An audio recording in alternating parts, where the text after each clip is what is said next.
来到新北市永和国小，您会发现客家学生并非多数，校方仍然积极推动客语教学。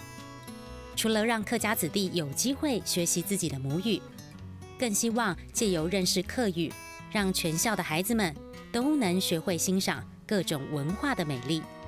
今天我们学了客家歌，大家有快乐吗？有快乐。好，现在我们来唱这首歌。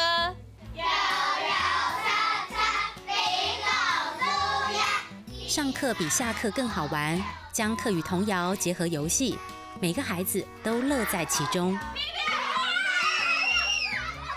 欢乐气氛带动了学习的热情，就算遇到学习瓶颈，孩子们也能主动积极地克服困难。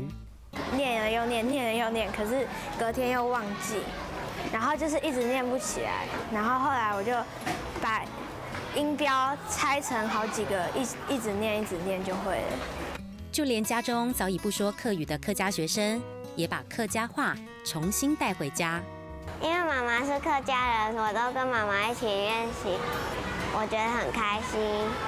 我们就会和爸爸用客家话说秘密。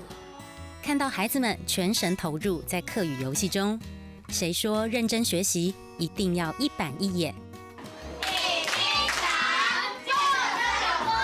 学习语言，我们就无非就是要孩子开口。